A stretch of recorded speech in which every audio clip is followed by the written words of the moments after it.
महाराष्ट्र में 15 जनवरी को नगर निकाय चुनाव होने हैं, लेकिन उससे पहले ही 68 सीटों पर निर्विरोध जीत का दावा किया जा रहा है।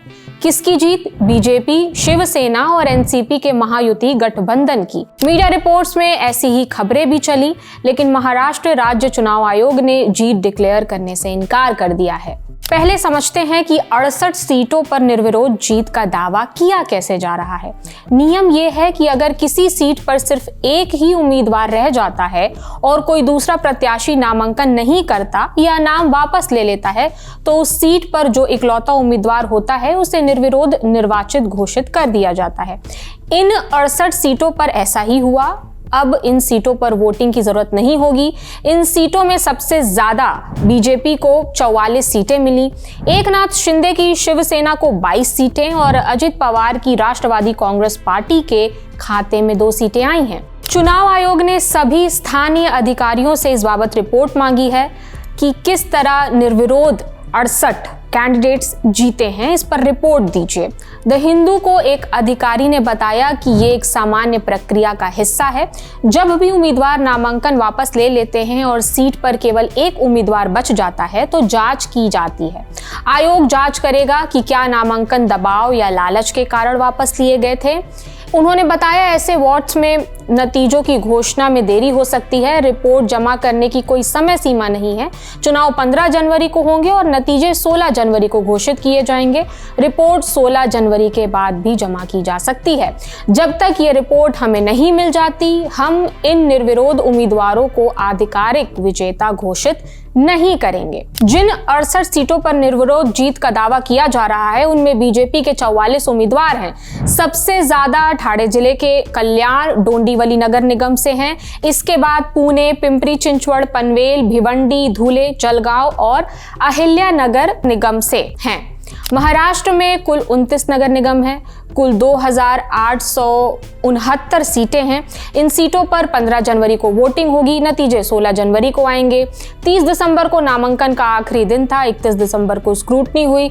2 जनवरी को नामांकन वापस लेने का आखिरी दिन था। बस यहीं से उलटफेर हुआ। बड़ी संख्या में विपक्ष के कई उम्मीदवारों ने अपना नामांकन वापस ले लिया और इस तरह टैली बदल गई। बृहन मुंबई म्युनिसिपल कॉर्पोरेशन यानी बीएमसी की इस टैली पर नजर डालिए। यहाँ कुल 227 वार्ड हैं। जांच और कैंडिडेट्स के विड्रॉल के बाद केवल 1700 उम्मीदवार बचे। 167 नामांकन को जांच में ही रद्द कर दिया गया था। 453 उम्मीदवारों ने नामांकन वापस ले लिया था। ये केवल बीएमसी का आंकड़ा है। बाकी के 28 नगर निगम और भी हैं, जहां से विपक्ष के उम्मीदवारों ने अपना नाम वापस ले लिया है। शिवसेना उद्धव गुट की एमपी प्रियंका चतुर्वेदी का इस पर बयान आया है। सुनिए उन्होंने क्या कहा।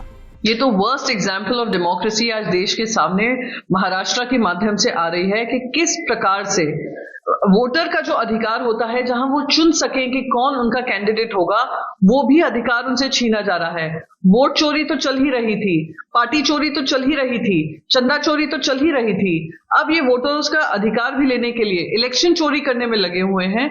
या तो 2 तरीके हैं इनके, जो मैंने अपनी पार्लियामेंट स्पीच में भी कहा था। ईडी, सीबीआई इनकम टैक्स का हवाला देते हुए ऑपोजिशन को डराने का काम करते हैं। जो डर जाता है वो विड्रॉ कर लेता है। अगर उससे नहीं डरता, अगर उनकी क्लीन स्लेट है, तो आप उनको पैसों का लालच देकर उनको विड्रॉ करा देते हैं। वहीं दूसरी तरफ शिवसेना लीडर एकनाथ शिंदे ने जीत का दावा करने वाले कैंडिडेट्स का मुंह मीठा कराया। केंद्रीय राज्य मंत्री मुरलीधर मोहोल तो ये भी दावा कर रहे हैं कि पुणे का अगला मेयर बीजेपी से ही होगा। इस खबर में अभी इतना ही। अपडेट्स जो आगे आएंगे वो हम आप तक पहुंचाते रहेंगे। मेरा नाम प्रगति है। देखते रहिए दी लल्लन टॉप। शुक्रिया। दिन भर मोबाइल में लगे रहो, डेटा खत्म, खेल खत्म, खेल खत्म बेटा। बस यही जिंदगी हो गई हमारी। लेकिन अगर आप अपनी जिंदगी बनाना चाहते हैं तो आइए शनिवार 10 जनवरी को पटना के बापू सभागार। उस दिन है लल्लन टॉप का बिहार अड्डा। और कुछ लाइनें भी हैं। लाइनें जैसी हैं कि मुरेठा हो या शॉल हो, भूजा हो या बवाल हो, लेकिन आ रहे हैं पवन सिंह और आ रहे हैं कई सारे कलाकार। होगा लल्लन टॉप क्विज, मिलेगा गुलाबी वाला तकिया। अगर जीतना है, अगर आना है, अगर देखना है, अगर सुनना है, अगर मिलना है तो thelallanTop.com पर बने हुए लगे हुए बैनर पर जाइए, रजिस्ट्रेशन पर क्लिक करिए, रजिस्ट्रेशन करिए और पहुंच जाइए जनवरी के सबसे धाकड़ इवेंट में। हजरात हजरात हजरात, गाना बजाओ।